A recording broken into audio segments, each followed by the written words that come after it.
Irmão Supermercados informa. Dentro de 5 segundos. TJS.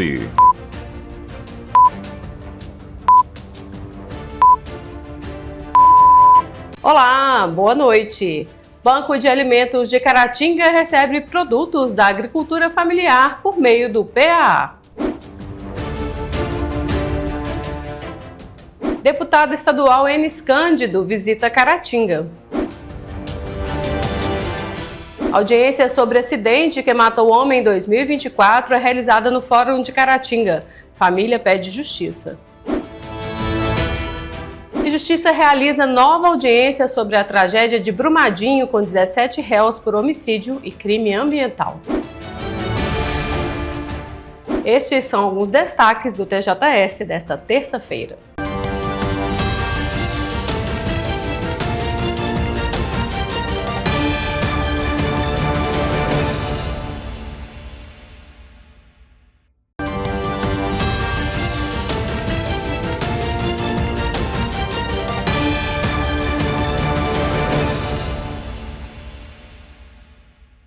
O Banco de Alimentos de Caratinga é a unidade recebedora do PAA, Programa de Aquisição de Alimentos, e segue realizando um trabalho importante no combate à insegurança alimentar. Os alimentos são adquiridos da agricultura familiar e destinados a instituições e famílias em situação de vulnerabilidade. Em Caratinga, o Banco de Alimentos tem desempenhado um papel fundamental ao conectar a produção da agricultura familiar com quem mais precisa. Através do Programa de Aquisição de Alimentos, os alimentos são comprados de pequenos produtores e distribuídos para entidades e famílias em vulnerabilidade. Durante a entrevista, Lorena destacou ainda como as doações da população ajudam a fortalecer essa rede de solidariedade. O PAA, né, é um programa muito conhecido aí pelo município, né, que a gente já teve volumes robustos aí de alimentos sendo doados dentro deste programa. O Programa de Aquisição de Alimentos é um programa do governo federal, né, executado com recurso federal. E como que ele funciona, né? Nós temos dois lados de beneficiários. Beneficiários fornecedores, que são os produtores rurais cadastrados dentro da agricultura familiar para fornecer dentro do programa, né? E os beneficiários consumidores, que são as instituições sociais cadastradas dentro da assistência social, certo? Tem vários critérios definidos em legislação, né, para definir quais são os requisitos que a instituição precisa atender e que os produtores precisam atender para participar desse programa. Mas, basicamente, a gente tem hoje em dia em Caratinga duas modalidades sendo executadas, que é o PAA Conab e o PAA Termoadesão, em dias de segunda e terça-feira. Temos 4 projetos pequenos sendo executados, né, que hoje em dia a gente não tem mais o recurso tão robusto como era antigamente, há 10, 15 anos atrás, para este programa, né? A verba hoje em dia dentro do governo federal para isso é um pouco reduzida, né? Mas a gente ainda consegue atender o nosso público prioritário, que são as instituições da rede socioassistencial que atendem público interno, especialmente aquelas onde os usuários residem no local, né? Alguns exemplos que a gente tem aí são os asilos, a AMAC, a Zadom, certo? São instituições que a gente considera prioritárias. Além disso, a gente atende as famílias dentro dos CRAS. Então, a mercadoria que vai para os CRAS, a mercadoria recebida dentro do programa, ela vai para atender as famílias cadastradas pelas equipes do CRAS, das sedes dos CRAS, Aparecida, Santa Cruz e Esplanada, e ainda os projetos que são certificados pela assistência social, então, pelo Conselho de Assistência Social, né, que seguem aí os requisitos que é exigido pela tipificação do SUAS, né?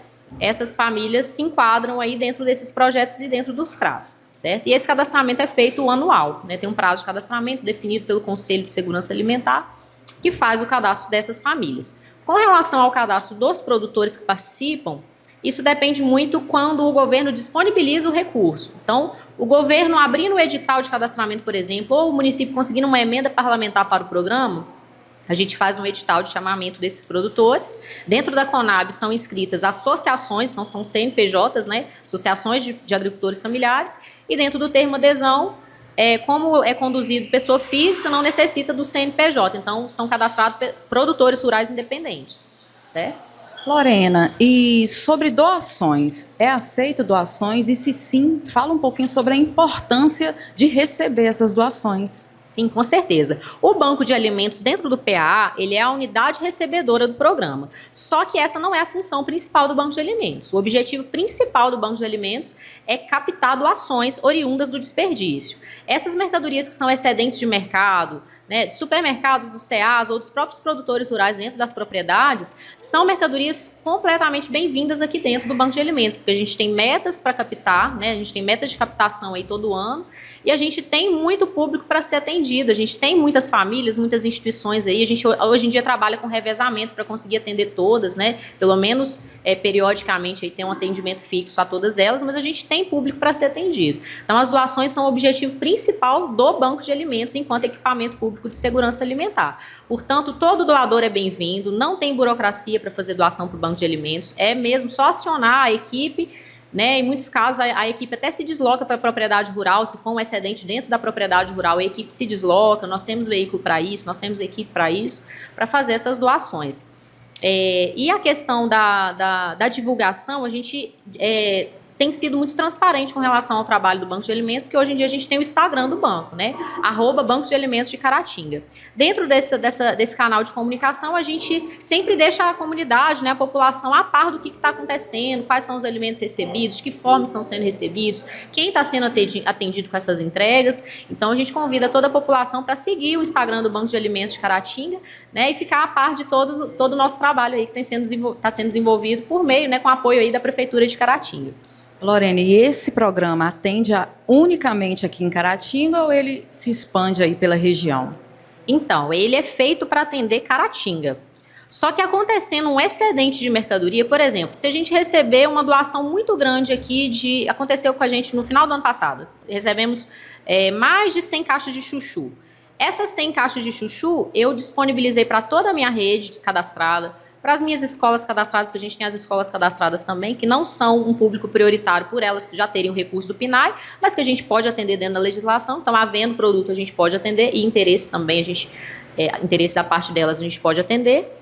Só que se a gente ainda assim continuar tendo um excedente depois de atender todo o nosso público cadastrado, a gente tem uma parceria dentro da HELBA, que é a Rede Leste de Banco de Alimentos. Essa HELBA é uma rede feita de vários municípios, mais de 60 municípios, que cooperam entre si. Então, todo município que tem um excedente pode transferir para outro aquele excedente, fazer uma troca de mercadorias ou um repasse mesmo. Tanto que Caratinga recebeu, assim, em 2025 nós recebemos 8 vezes doações de outros bancos de alimentos. Recebemos de Vermelho Novo, de Piedade, recebemos de vários municípios aí a doação. E também, em alguns momentos que tivemos excedente, também fizemos o repasse para outros municípios. Não é que a gente está deixando de atender o nosso público, mas é porque a gente tem que atender dentro da legislação. Então, a gente atende, por exemplo, se eu tenho 100 famílias cadastradas no território de Santa Cruz, exemplo, tá? Eu tenho 100 famílias. Eu não posso mandar mercadoria para 500 famílias. Eu preciso mandar para lá a quantidade que vai ser disponível para essas 100 famílias. E essas famílias cadastradas passam por um crivo da equipe de assistência. Então, é o CRAS que cadastra, né? Faz essa lista. Essa lista pode ser atualizada havendo necessidade aí ao longo do ano. A gente é muito tranquilo com relação a isso. Mas a quantidade per capita não pode ultrapassar o que está cadastrado, porque a gente presta conta disso também. Toda mercadoria que entra, principalmente dentro do programa de aquisição de alimentos, que é o PAA, são mercadorias que a gente presta conta até mesmo da per capita doada, certo? Então, a gente não pode nem receber um excedente, isso é combinado com os produtores também, o limite que eles podem entregar a cada semana, até para a gente ter mercadoria o ano todo, porque senão, por exemplo, se a gente tiver um projeto de 170 mil e os produtores não tiverem limite por semana para entregar, em 2 meses o projeto encerra, e a gente tenta segurar esse projeto por mais tempo. Executando, né? E a per capita também é calculada na prestação de contas, então a gente tem que trabalhar em cima dessa legalidade aí, certo? O deputado estadual Enis Cândido esteve em Caratinga nesta semana e visitou 2 importantes instituições da área de educação e saúde da região, o Centro Universitário de Caratinga, no Campus 2 do UNEC, e o Hospital Universitário Irmã Denise. Durante a agenda, conheceu laboratórios, setores hospitalares e serviços oferecidos à população, além de discutir ações para fortalecer a formação acadêmica e ampliar o atendimento em saúde. O deputado estadual Enis Cândido realizou uma visita ao Centro Universitário de Caratinga, UNEC, onde conheceu o moderno laboratório de simulação realística da instituição.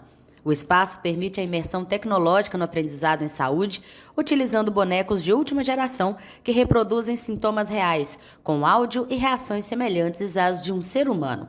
No laboratório, estudantes e profissionais da área da saúde têm a oportunidade de fortalecer o conhecimento, desenvolver habilidades práticas e aprimorar o processo de ensino e aprendizado em um ambiente seguro e altamente tecnológico. Eu fico muito feliz. Primeiro quero parabenizar a gestão através do nome do Sanderson e cumprimentar todos os envolvidos pela gestão não só da área educacional, mas principalmente para a área da saúde. Eu sou enfermeiro de formação, gestor hospitalar, e já não é a primeira vez que visito aqui. Hoje, nessa visita, essa nova visita, eu quero dizer ao NEC, e a todo o complexo educacional e de saúde que vocês podem contar de fato com o meu mandato. Durante a agenda, o parlamentar também visitou o ambulatório de especialidades e o HU, Hospital Universitário Irmã Denise, onde conheceu setores estratégicos como a sala de hemodinâmica, bloco cirúrgico e as UTIs. A visita foi realizada juntamente com o vereador Heber Duval. A comitiva foi recebida pelo diretor executivo da FUNEC, Sanderson Dutra, e pela diretora administrativa do HU, Raquel Carvalho, que apresentaram a estrutura das instituições e os serviços oferecidos à população. É um prazer estarmos visitando aqui a unidade, o CASU, a instituição NEC mais uma vez, hoje na companhia do deputado estadual Enes Cândido, um grande apoiador da entidade. Então é muita alegria, a gente vem fazer essa visita, deixando o nosso mandato também de vereador à disposição da UNEC, do Hospital Universitário Irmã Denise, para caminharmos juntos para a melhoria da qualidade de saúde da população de Caratinga e região. Com sólida experiência na área da saúde, Enes Cândido já atuou como diretor executivo do Hospital Municipal de Governador Valadares, gerente assistencial do Hospital Bom Samaritano e também como professor em disciplinas de urgência e emergência em cursos de pós-graduação. Sua trajetória inclui ainda a atuação como secretário municipal de saúde de Governador Valadares e 2 mandatos como vereador no município. Meu mandato é um mandato voltado para a saúde. Eu sou de Governador Valadares, para quem não me conhece, mas estou próximo de vocês aqui e quero valorizar a questão regional. Valorizando a questão regional e valorizando uma sede, como é Caratinga, é um município grande, cheio de problemas, como Valadares também é, mas os problemas são para serem resolvidos. E quando a gente tem uma entidade como a UNEC e como o CASU, se tratando de unidade hospitalar, com 30 leitos de UTI, um bloco cirúrgico que passa a ser agora um bloco mais resolutivo. Hoje essa visita é para firmar e continuar aqui, vocês entendendo não só a gestão, mas como o município que vai poder contar com o meu mandato, que é um mandato voltado para a área da saúde. Ao final do encontro, o diretor executivo da FUNEC, Sanderson Dutra, agradeceu a visita do deputado e do vereador, destacando a importância do diálogo com lideranças públicas para valorizar e fortalecer as iniciativas voltadas à saúde, ao ensino e ao desenvolvimento da região. A Fundação Educacional de Caratinga, através do Hospital Universitário Irmã Denise, sente-se lisonjeada, porque não estamos recebendo aqui só um deputado, e sim um militante na área da saúde, um conhecedor dos processos da área da saúde. E pelo que a gente tem visto do olhar dele, ele tem visto com muito bons olhos todos os processos que nós estamos realizando dentro do hospital. Então é uma satisfação muito grande, deputado, ter você aqui e saber que você está colocando seu mandato, trazendo o vereador Ebinho junto, para colocarem o mandato à disposição da atuação na área da saúde, naquilo que o hospital faz. No próximo bloco, família de Caratinga acompanha a audiência do caso de um homem vítima de atropelamento em 2024.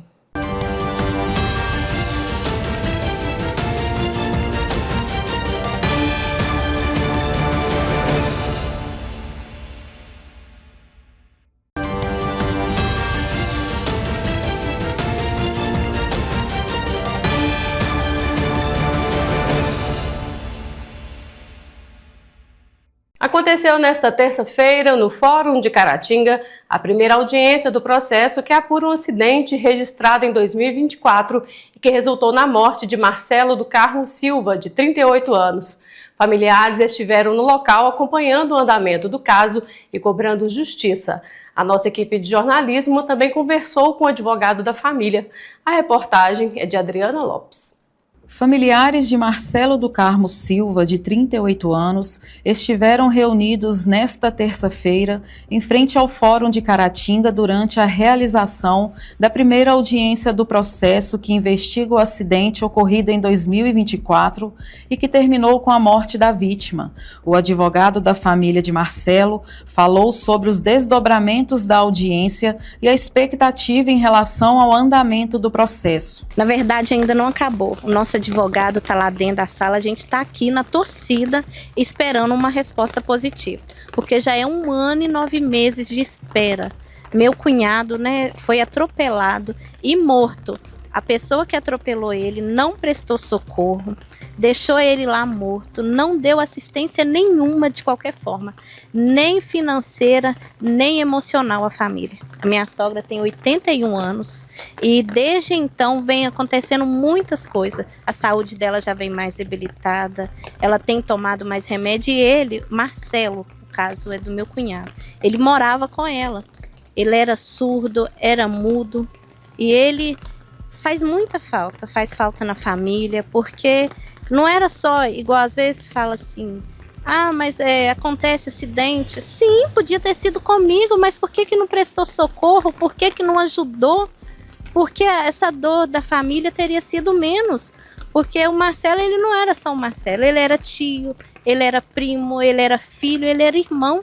E era amigo, e hoje a gente está aqui na espera, e a gente quer uma resposta, a gente pede ajuda, igual de vocês que vieram, eu agradeço, a gente quer que o juiz toque no coração, porque ser preso, o próprio delegado falou com nós lá na cara, que não vai ser preso, mas a gente quer que ele pague. A gente quer que todo mês ele tenha que ir lá pagar alguma coisa, ele vai lembrar que ele tirou a vida de alguém. A gente quer que ele vai limpar um chão, que na hora que ele estiver limpando, ele vai saber por que ele está limpando. Porque não é justo, Não é justo com a gente perder. Eu sei que várias famílias também passam por isso e a gente não pode se calar. A gente está aqui em busca de justiça. A gente está com o doutor Lucas aqui, nosso advogado. A gente está aguardando ele e a gente quer justiça.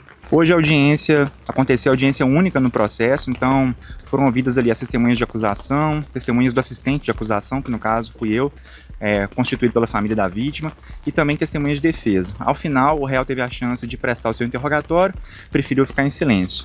E ao final, depois dessa chance dele prestar o interrogatório, o Ministério Público Promotor pediu a condenação dele pelo crime de homicídio culposo no trânsito. Então, basicamente, nesse momento, nós temos um pedido da acusação do Ministério Público e também um pedido ratificado por mim, que sou assistente de acusação. Abriu o prazo para a defesa apresentar suas alegações finais por escrito e depois vai para a sentença. De acordo com a prova que existe no processo, nós estamos bem otimistas aí que haja condenação. Claro que compete ao Poder Judiciário. Nesse momento, ele é somente acusado, ele ainda não é condenado. Mas nós estamos otimistas que haja condenação, porque, primeiro, nós temos um vídeo que demonstra claramente o momento do acidente. Nós vemos ali no vídeo que, segundos antes do acidente, 2 carros passaram e nenhum desses carros colidiu com a vítima. E não tiveram nem que desviar o trajeto. Aí vem um terceiro carro, que é o carro conduzido pelo acusado, e esse carro sim colide com a vítima. Então fica claro para nós que se ele tivesse agido com cautela, não haveria esse evento morte, não ocorreria esse homicídio culposo. E mais, é muito estranho também que ele não tenha ficado no local do acidente para prestar socorro. Ele afirma que tinha medo de linchamento, mas o acidente foi perto da delegacia, era só correr para a delegacia, que funciona 24 horas. E também no vídeo do acidente é possível ver que não tem mais pessoas na via. Tinha somente o Marcelo e o Stefano, que estava ao lado do Marcelo. E o Stefano é uma pessoa simples, Ele não forneceria risco a ninguém. Até ficou muito espantado com a situação. Então essa questão de linchamento, a nosso ver, não convence, Fugiu por outros motivos. É claro que nos dias seguintes ele se apresentou, mas no momento ele fugiu realmente. Então nós estamos otimistas aí com a condenação e, relembrando, teve um laudo da perícia constatando que o carro estava a 50% acima do limite máximo de velocidade da via. O limite máximo ali é de 50 km por hora e, segundo o perito da Polícia Civil, o carro estava 50% acima do máximo. Então, nós estamos otimistas ali numa condenação pelo crime de homicídio culposo no trânsito. Foi realizada na última sexta-feira, 6 de março, em Belo Horizonte, mais uma audiência de instrução e julgamento sobre o caso do rompimento da barragem de Córrego de Feijão, da Vale, em Brumadinho, em 2019. 17 réus entre pessoas físicas e jurídicas estão sendo julgados por homicídio e crime ambiental. Essa foi a 4ª audiência na sede do TRF-6 em Belo Horizonte. As sessões, que não podem ser filmadas e nem gravadas, deram continuidade aos depoimentos dos sobreviventes diretamente atingidos pelo rompimento da barragem de rejeitos na mina da Vale em Córrego do Feijão, em Brumadinho, que deixou 272 mortes. Foram ouvidas mais 2 testemunhas apresentadas pela acusação. Leandro Borges foi um dos que sobreviveram à tragédia do dia 25 de janeiro de 2019. A máquina tem um guarda-mão onde que a gente sobe para ter acesso. Esse guarda-mão entortou e torceu minha perna pro lado de trás e me prendeu. E me arrastou junto com a máquina. O para-brisa da máquina quebrou e começou a entrar rejeito dentro da máquina. Aí o rejeito foi me tampando. Aí veio o meu pensamento, a minha esposa e meu filho. Eu falei assim, meu Deus, eu vou morrer aqui. A lama parou, mais ou menos nessa região. No dia de hoje, Leandro, que seria uma das testemunhas da defesa, não conseguiu comparecer ao tribunal por causa de problemas psicológicos. A informação que chegou até nós durante a audiência é que ele estava abalado psicologicamente, não havia dormido por 3 noites e não conseguiu vir por conta disso. E aí a magistrada, sensibilizada, decidiu reagendar esse depoimento para a próxima segunda-feira. Essa é a fase de instrução do julgamento, que prevê a realização de 76 audiências. Serão ouvidas testemunhas de acusação, da defesa e representantes das empresas Vale e Todsov, réus no processo que apura as responsabilidades criminais pelo rompimento da barragem. A data limite para o término do julgamento é o dia 17 de maio do ano que vem. Uma das testemunhas ouvidas no dia de hoje contou em seu depoimento que nem antes e nem durante o rompimento da barragem ouviu qualquer tipo de sinal sonoro ou sirene que prenunciasse a tragédia. Ele disse que foi só mesmo o estrondo da barragem que ele ouviu. O motorista do caminhão, que operava na mina de Córrego do Feijão, foi salvo por um helicóptero do Corpo de Bombeiros. Eles devem que provavelmente nem estava fazendo tanta manutenção nessa sirene, né? Porque senão ela tinha acionado. Apesar que as que estavam mais próximas da barragem foi engolida, né? A gente sabe que a primeira foi engolida.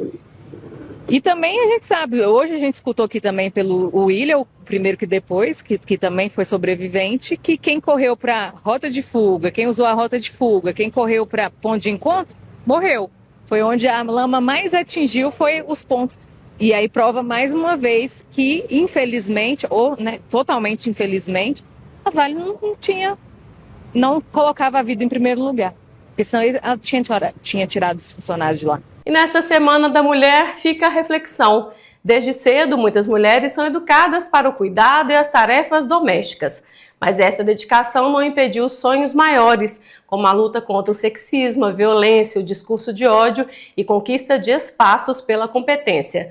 E novas gerações agora usufruem de oportunidades que permitem sonhar mais alto e inspirar ainda mais meninas a romper barreiras. A reportagem é da Rede Minas. O que você quer ser quando crescer? Jornalista. Quero ser bióloga, tia. Porque eu gosto dos animais. Acho que eu seria psicóloga. Quero trabalhar com TI. Pode ser advogada criminalista, né? O fato de ter que disputar uma vaga de emprego com homens, você acha que isso vai ser um problema? Sim, porque hoje em dia no mundo eles estão bem mais pros homens, né? Nunca pelas mulheres. Mas mesmo assim você vai seguir seu objetivo? Vou. Como você viu, os sonhos hoje são outros. Quando perguntamos sobre o assunto, todas as crianças e adolescentes citaram alguma profissão. Casar e ter filhos já não são mais prioridade para a nova geração. E será que no passado era possível, ao menos, tirar os pés do chão? Se a gente for pegar as mulheres de agora, né, as meninas que estão crescendo agora, eu acho que elas têm maiores possibilidades de realizar sonhos, né? As mulheres mais para trás, as mulheres mais antigas, nossas mães, nossas avós, eu não sei nem se era permitido sonhar. se elas pensavam em ter sonhos, a não ser casar, ser mãe e por aí vai, no máximo ser professora, né, parteira, enfermeira. Mas agora eu acho que são sonhos mais realizáveis. 3 em cada 4 mulheres já desistiram de algum sonho. Isso, segundo apontou uma pesquisa da ONG Think Olga. Apesar dos avanços, ainda há muita dificuldade, principalmente para elas. Por isso, a importância de conhecer histórias de quem nunca abaixou a cabeça para os desafios. Hoje eu sou passageira da Irene. Irene sempre sonhou em ser motorista. Para conquistar o sonho, muitos obstáculos. E é isso agora que ela vai contar pra gente. De onde veio esse sonho? Fui criada dentro da garagem de ônibus. Meu padrasto era mecânico, eu sempre levava café para ele lá de manhã. Aí aquilo ali vai dando pegando amor pelos ônibus. Tem desafios? Muitos, principalmente na manobra é onde que a gente mais desiste. A maioria desiste na manobra, porque é uma rotina pesada, cansativa, e ainda tem um pouco de preconceito, até mesmo entre nossos colegas, né? Apesar desses desafios, você quer continuar na carreira e tem planos para o futuro?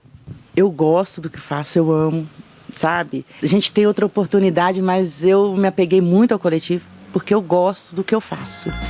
Em outro ponto da cidade, conheci Mônica. Desde pequena, já mostrava habilidades para a liderança. As experiências da infância ajudaram a dar forma para a vida adulta. Era líder no clubinho, eu colocava coisas para vender no prédio. Então, acho que intuitivamente eu sempre fui caminhando no sentido de liderar. Hoje, ela é uma das fundadoras de uma empresa de tecnologia. Ramo que até pouco tempo era dominado por trabalhadores do sexo masculino. Apesar da gente estar no mercado de tecnologia, nós sermos uma empresa de tecnologia, a gente tem um quadro onde é uma variação muito pequena. Assim, a gente está sempre próximo de 50% de participação feminina e 50% de participação masculina. Sonhos de infância são os primeiros desejos, geralmente impulsionados pela criatividade e curiosidade. Um universo mágico que é fundamental para a construção da identidade pessoal. Atingir metas estimula a motivação para novos desafios, melhora a autoconfiança, até para replanejar os caminhos ao longo da vida. Apoio é muito importante, políticas de acesso é muito importante, mas essa força ela precisa de vir de dentro. Essas mulheres, que passou uma vida sonhando e que não conseguiu realizar, é provável que não tiveram apoio lá atrás. Então, hoje, elas precisam buscar essa força dentro e com outras mulheres. Não tem idade para sonhar. Quem quebra estigmas, abre portas e acaba por inspirar novas sonhadoras. Por isso, sonhe como uma garota.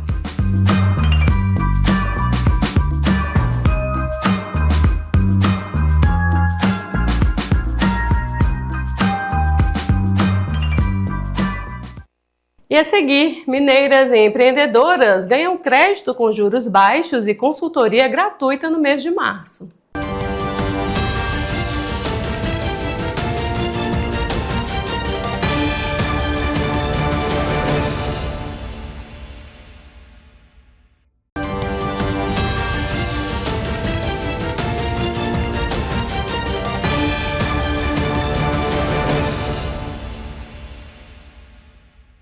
No mês da mulher, empreendedoras e produtoras rurais de Minas vão receber crédito com taxa reduzida e consultoria gratuita. A medida faz parte de uma parceria entre o Banco de Desenvolvimento de Minas Gerais, o BDMG, e o Sebrae Minas. Em Minas Gerais, as mulheres estão cada vez mais à frente dos próprios negócios. Hoje, elas representam cerca de 40% das micro e pequenas empresas do estado, segundo dados do Sebrae Minas. Mara faz parte desse grupo de mulheres empreendedoras. Junto com a sócia Gisele, elas comandam uma clínica odontológica. A gente vê muitos colegas que não querem saber de ter um consultório próprio, de ter a própria clínica. Não é fácil, a gente não aprende a fazer isso na faculdade, a gente vai aprendendo no dia a dia mesmo, mas dá certo no fim das contas. E eu acho que a gente ainda tem uma dificuldade extra sendo mulher, porque você tem família em casa, às vezes a gente não tem tanta disponibilidade de tempo em consultório. Para incentivar o crescimento do empreendedorismo feminino, o Banco de Desenvolvimento de Minas Gerais lançou neste mês de março linhas de crédito com taxas reduzidas voltadas para empresárias e também produtoras rurais. As empresárias, elas contarão com uma taxa promocional a partir de 0,33% ao mês mais Selic. O prazo para pagar é de até 48 meses, sendo até 12 meses de carência.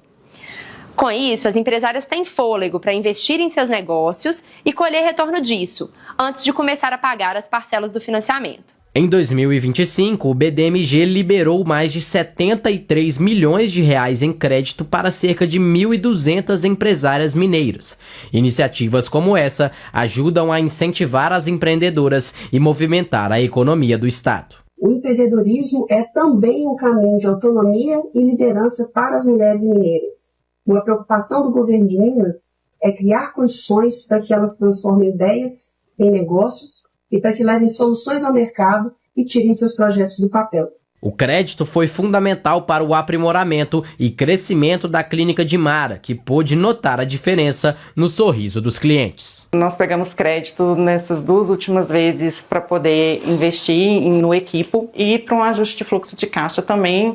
A gente está sempre procurando fazer cursos. E isso tudo não sai barato. A gente poder oferecer um bom trabalho e os nossos pacientes fazem a propaganda do boca a boca. O TJS desta terça-feira termina aqui. Uma boa noite e até amanhã.